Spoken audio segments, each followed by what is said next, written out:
नमस्कार, स्वागत है आपका जेजेएन न्यूज़ में और मैं हूं आपके साथ पूजा। 2014 में प्रधानमंत्री नरेंद्र मोदी जी द्वारा एक योजना बनाई गई थी जिस योजना का नाम था स्वच्छ भारत मिशन योजना और इसका टैग लाइन थी एक कदम स्वच्छता की ओर।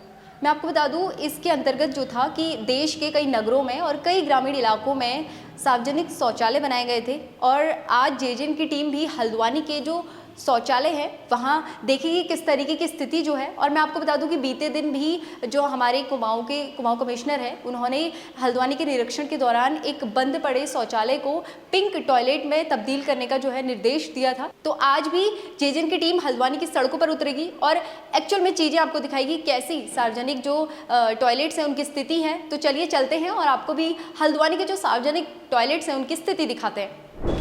हाँ, मेरा नाम अर्जुन है। अभी मैं यहाँ पे हल्द्वानी पे आया था बट मैं वॉशरूम जाना था तो मैंने देखा कि शौचालय लिखा हुआ है तो उस पर मैं गया। बट ठीक है, सब साफ़ सुथरा है, ऐसी कोई बात नहीं इसमें। व्यवस्था ठीक है? हाँ, व्यवस्था बढ़िया है, कोई दिक्कत नहीं, साफ़ सुथरा है। तो कितने पैसे पे किए थे आपने? सिर्फ 10 रुपये दिए थे। 10 रुपये ठीक है, कुछ ज़्यादा भी नहीं कॉस्ट देखा जाए तो। और स्थिति बेहतर है? हाँ, स्थिति बेहतर है। आपका नाम? पूरनलाल। कितने समय से यहाँ पे काम कर रहे हैं? और सार्वजनिक जो शौचालय होता है मेनली लोग वहाँ पे जाना पसंद नहीं करते क्योंकि गंदगी बहुत होती है, लेकिन यहाँ हमने देखा कि साफ़ सफाई है। तो किस तरीके से साफ़ सफाई का ध्यान रखते हैं और आप कितने समय से? 3 बार सफाई करते हैं यहाँ पर, 3 बार। कितने समय से आप यहाँ पे काम कर रहे हैं? यहाँ पे 1 महीना हो गया हम। 1 महीना हुआ है। तो कितने लोग आते हैं एक दिन में? एक दिन में तो ऐसे ही मतलब कस्टमर तो यहाँ कम आ रहे हैं क्योंकि शौचालय जो बराबर में है, हमारे पास तो कम आ रहे हैं बहुत। हाँ, 20 मान लो, कुल मिला के ज़्यादा मान लो 20-25 मान लो। पैसे भी लिए जाते हैं उनसे, तो कितना लिए जाते हैं? 5 रुपये बाथरूम के लेते हैं, 10 रुपये लैट्रिन के लेते हैं। और 3 बार सफाई की जाती है? 3 बार सफाई की जाती है और 20 रुपये नहाने के लेते हैं, 10 रुपये कपड़ा धोने के लेते हैं। कपड़े भी धुले जाते हैं? हाँ, कपड़े भी धोते हैं व्यक्ति, उनके 10 रुपये लेते हैं। और रात को भी सुविधा होती है? नहीं, रात को तो मैं यहाँ रहता हूँ, रात को कोई सुविधा नहीं, 11 बजे बंद कर देता हूँ। 11 बजे बंद हो जाता है?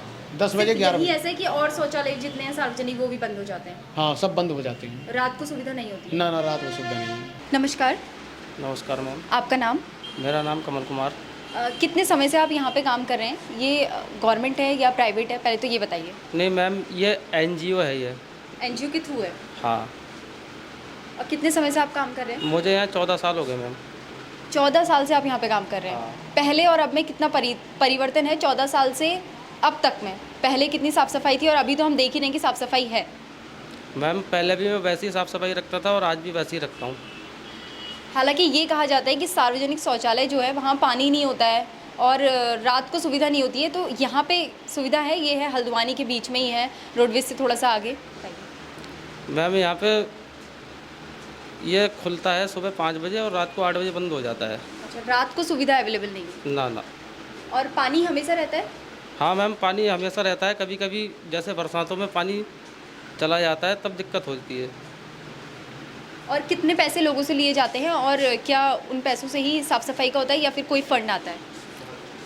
ये मैम, यहाँ हम सेवा शुल्क 5 रुपये लेते हैं और जो फंड आता है वो कंपनी से आता है। उसके बारे में खैर मुझे ज़्यादा जानकारी है नहीं, वो ऊपर से जो हमारे अधिकारी लोग हैं वो लोग करते हैं मैम। और एक दिन में कितने लोग आ जाते हैं?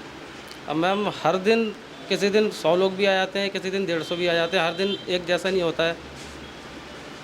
और महिलाओं और पुरुषों के लिए दोनों अलग अलग है? हाँ, लेडीज जेंट्स अलग है। नमस्कार, नमस्कार जी। आपका नाम? रामपाल। जिस तरीके से सार्वजनिक शौचालय होते हैं तो उसमें सबसे बड़ी चुनौती ये होती है कि साफ़ सफाई रखनी पड़ती है, क्योंकि आए दिन कभी कौन आता है, कभी कोई आता है। तो आप किस तरीके से इसका ध्यान रखते हैं?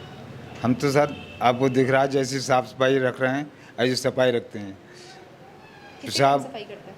मैं 2-3 बार सफाई करता हूँ, दिन भर में 3-4 बार सफाई करता हूँ मैं। और लेकिन सफाई का सर पैसा कोई नहीं देते हैं लोग। पैसा मांगो तो कहते हैं कि काहे के पैसे, जबकि मैं बताओ फ्री में गंदगी साफ करता रहूँ क्या? आप जब यहाँ कोई आता है तो आप उनसे पैसे नहीं लेते हैं? नहीं।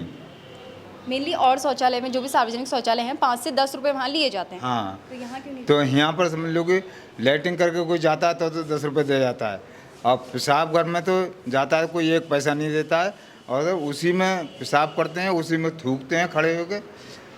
बाट बेसन में हुई हाथ मुंह धोते हैं, उसी में थूकते हैं। इतनी गंदगी। ये गवर्नमेंट है या प्राइवेट है? ये प्राइवेट है सर प्राइवेट है। जी। और इतने पे भी इतनी गंदगी साफ करने पे पैसा मांगो तो कोई काय के पैसे, किस बात के पैसे? तुम्हारा काम है सफाई करना, तो बताओ। मुझे तनख्वाह नहीं मिल रही है, मैं फ्री में सर कहाँ तक गंदगी साफ करूँ बताइए। नमस्कार, हाँ जी, आपका नाम? राकेश। जिस तरीके से अभी हमने देखा तो तस्वीरों में भी हम अपने दर्शकों को दिखाएंगे कि सबसे ज़्यादा अभी तक का साफ यही था। तो किस तरीके से आप सार्वजनिक जो शौचालय उसमें सबसे बड़ी चुनौती होती है कि साफ़ सफाई रखना, तो कितने टाइम पे आप सफाई करते हैं और कैसे? मैं इसमें लमसम कम से कम 10-12 बार सफाई कर देता हूँ। समझ गए, जहाँ गंदा हुआ अपना पानी डाला, फ्लश चलाया, पानी डाला और अपने ये किलिंग है, फुनील और तेजाब है, उससे रगड़ उगड़ के खूब सफाई करके अपने तब बैठता हूँ जब संतुष्टि से साफ हो जाए। मेनली शौचालय में ये भी दिक्कत होती है सार्वजनिक में कि पानी नहीं होता है, तो नहीं। यहाँ पे पानी अवेलेबल होता है? हाँ, मेरे वहाँ अवेलेबल होता है। हमेशा अवेलेबल हाँ। होता है। और क्या टाइमिंग है, मतलब रात को भी ये सुविधा लोगों को मिलती है? ये रात को 9:30-10 बजे तक मिलती है। और सुबह? सुबह 4 बजे से, सुबह 4 बजे आ जाते हैं, खोल देते हैं कमरे में से और 4 बजे से रात को 9:30-10 बजे तक लग। पैसा तो ऐसा है कि जब इसमें सामान लगेगा, सफाई होगी तो पैसा तो लिया ही जाएगा। हाँ, तो कितना लेते हैं आप? मैं 5 रुपये लेता हूँ। हो ही जाता है, कोई 10 दे जाता, कोई 5 दे जाता, वैसे 5 ही है। कितने लोग आते हैं कम एक से दिन कम में? एक दिन में आ जाते होंगे 100 आदमी तो आ ही जाता है। तो जो पैसे वहाँ से लोग आते हैं उनसे हो जाता है या कहीं और से भी फंडिंग होती है? नहीं, उनसे ही कर लेता हूँ और वैसे नगर पालिका वक्त वक्त पे सहयोग भी करती है। नगर पालिका भी सहयोग करती है? हाँ, नगर पालिका भी सहयोग करती है और कुछ जो कस्टमर आते हैं उसके फंड से भी हो जाता है। सामान्य तौर पर ये देखा जाता है कि जो सार्वजनिक शौचालय होते हैं वहाँ स्थिति या फिर सुविधाएं कह सकते हैं कि इतनी अच्छी नहीं होती है या फिर इतनी गंदगी वहाँ पे होती है कि लोग वहाँ जाना पसंद नहीं करते हैं और लोगों को काफ़ी दिक्कतें होती हैं। लेकिन आज जब जेजेएन की टीम हल्द्वानी की सड़कों पर उतरी और एक्चुअल में जो है चीज़ें देखी कि सार्वजनिक जो शौचालय हैं यहाँ की स्थिति कैसी है, तो ज़्यादातर जो तस्वीरें हमने देखी उसमें ये स्थिति है कि काफ़ी अच्छी स्थिति है यहाँ की। तो ये थी जेजेएन की ग्राउंड रिपोर्ट। मैं अपने सहयोगी अभ्युदय के साथ पूजा, जेजेएन न्यूज़ हल्द्वानी। नमस्कार।